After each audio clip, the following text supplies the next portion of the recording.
Welcome to this session of the Beyond the Veil Summit, where we'll explore the nature of the veil between the worlds.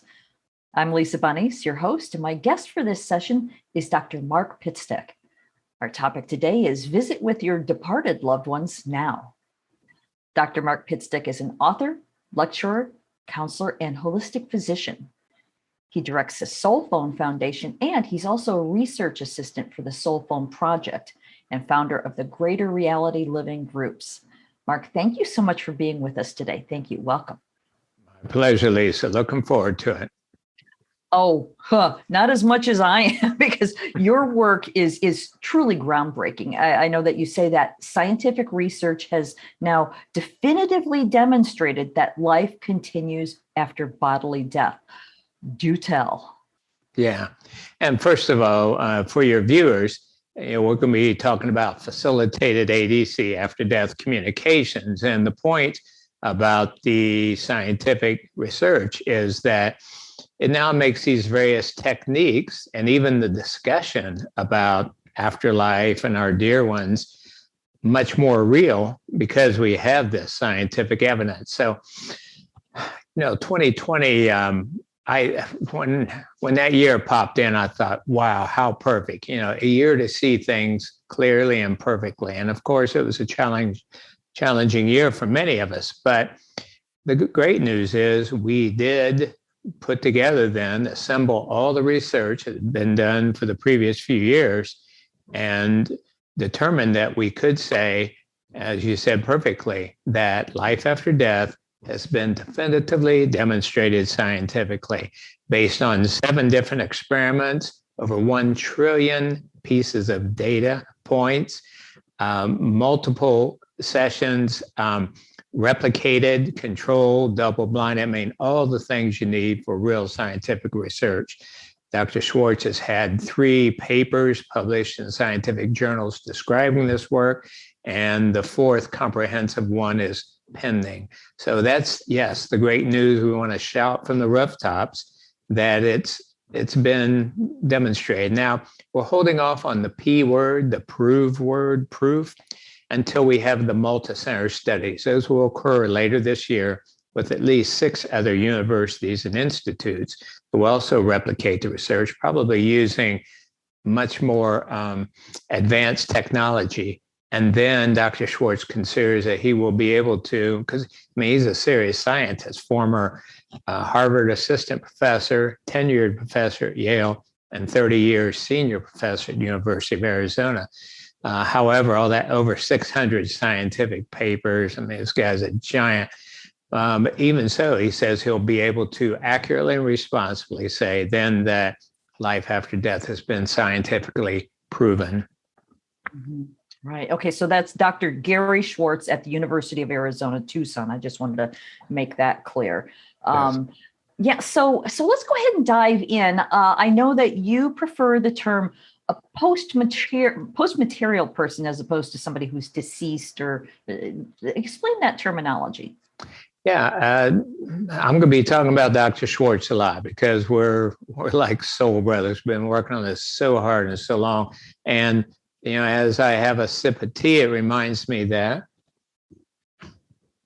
we spent many hours in his office having a cup of tea and discussing these very questions, because we realized at one point he said spontaneously, we don't want to continue using words that will further give fuel to erroneous understandings. And so any archaic words, any words that are strongly anchored, for example, death and die, when you hear that, you think, the end, things like that. And also then, so spirit, well, my main association with that is Casper the Friendly Ghost, watching those cartoons when I was a kid. So sure, they're flying around, they're white, they're kind of wispy. And it turns out, based on everything we know from all the collective evidence, that those who have passed on, those who have dropped their body, as they say in India, those who have changed worlds, a Native American phrase, have everything about them still continues except this earthly shell. Now, we humans are so focused on the human body, we identify so much that this is who we are. But in fact, it turns out that it's much less than 1% of what we are. So the rest, the personality, the intelligence, the memory, the sense of humor, the preferences, our light, our energy, our info energy systems, all that continues on.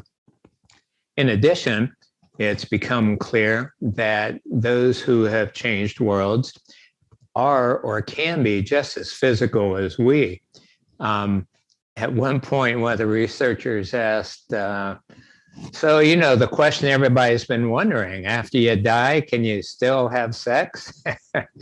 And the answer was yes, and in ways many, many times better than while you're on Earth. So we're all like, yes. So they can be just as physical as we. So it just depends on who's observing, what their intention is at the time. Well, do they want to be pure light and energy, or do they want to appear, for example, a loved one just passed on during an NDE, so they can appear as grandma to reassure and comfort the one who is just passed, but certainly she didn't want to look like an old grandma for eternity. So post-material person then honors a centuries-old philosophical debate between materialists who believe that the only thing that really exists is what you can sense with your five senses, and post-materialists who say, no, there is more. Dr. Schwartz founded the Academy for Advances in Post-Materialist Science, and there are over 350 university professors, physicians, and scientists, all for whom their working theory or the working assumption is that consciousness is primary, not just a temporary byproduct of the human brain. So we went with this post-material person for all those reasons. Yeah, and we hope, by the way, too, that term will be absorbed into the common lexicon, just as near-death experiences, after-death communications, and other afterlife-related terms have.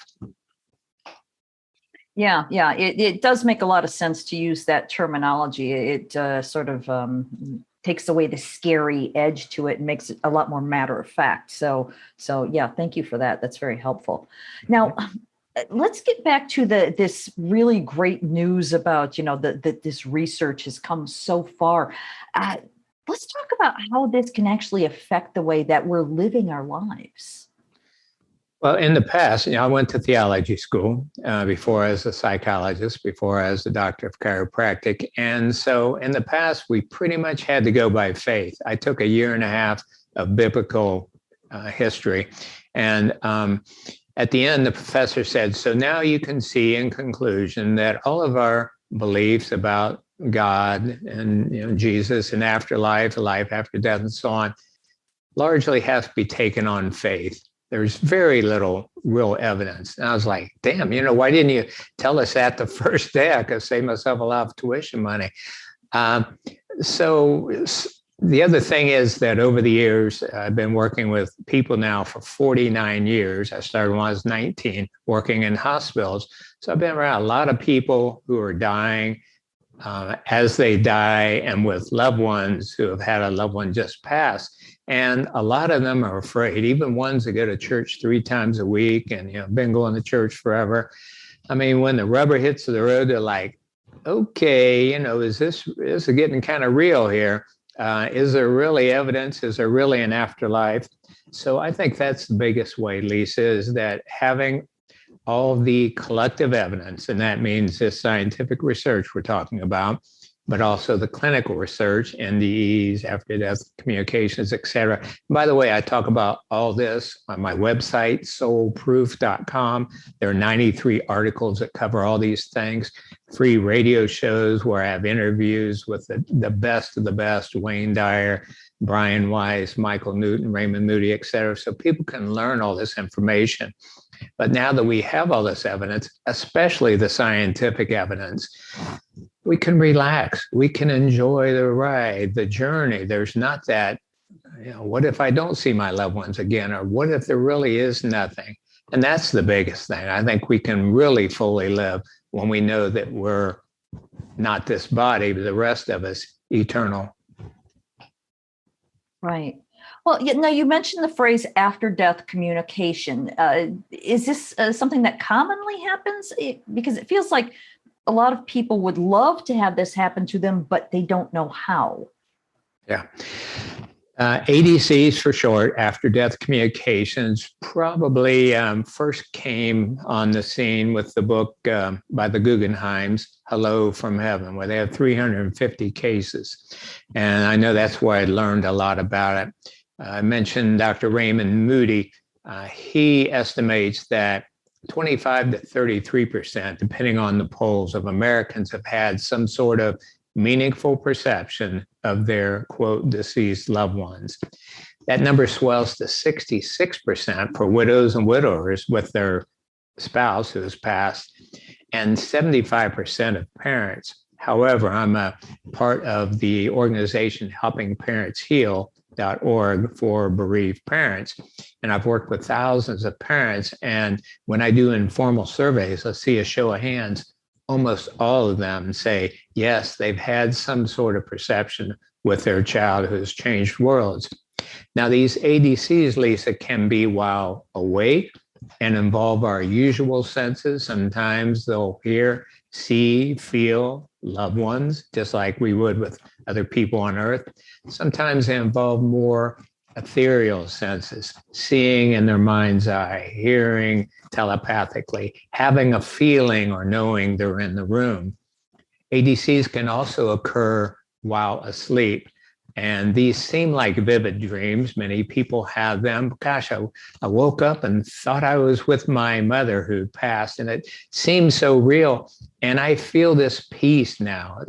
I just have a greater knowing and a peace that she is fine.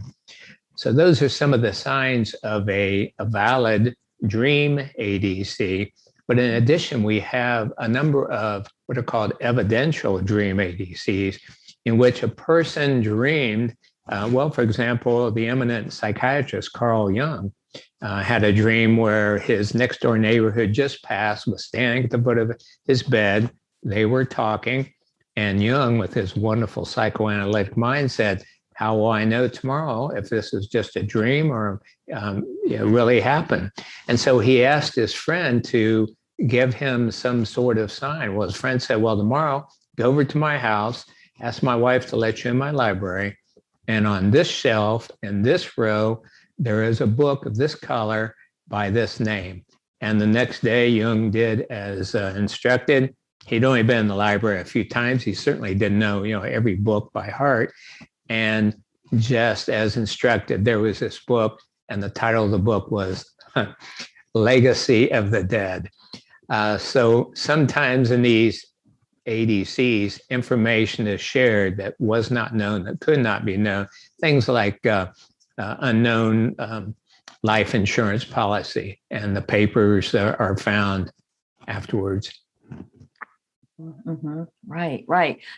Thank you for adding the idea of dreams, because I think some people feel like if you're sleeping, it's not the same as getting messages while you're conscious. So I appreciate your adding that dimension to it. But I'm also wondering then, many people are afraid of what they consider consorting with spirits, because the religion of their upbringing tells them that this is evil or wrong, or whatever wording you choose to use. So could you talk about that a bit? Sure. First of all, most religions and most denominations actually encourage afterlife communication. In Buddhism and Hinduism, both, by the way, there's a well-established set of bardos, practices, where after a person drops their body, their loved ones and priests are with them, praying with them, helping them on to the different levels. But yeah, some of the more fundamentalist and vociferous denominations in Christianity, have people scared to death. Oh, imagine that, using fear for control. And especially they're distorting what I call the thou shalt not chapter of Leviticus, which was in the Old Testament. Now, that advice, do not consort with the dead, was given for good reason. In other words, it shouldn't be taken lightly in a cavalier way, and especially for people who are imbalanced. In other words, if someone was mentally imbalanced, then just doing that could be enough to set them off. So I encourage people to pray beforehand, shield themselves, set an intention. But, all this has to be taken in the context. So, for example, in Leviticus, it says, "Thou shalt not wear clothing made of two different types of material. Thou shalt not cut thy hair a certain way," which I'm pretty sure I broke. For women, they said that women who go into the temple while they're on their period should be punished by death. And so I say to people, okay, that's from like 1000 BC. How much of what we do and believe today is based on something back then? And if we're going to take seriously that advice to not consort with spirits, are we also going to, follow those other very archaic, perhaps at the time for good reason, rules?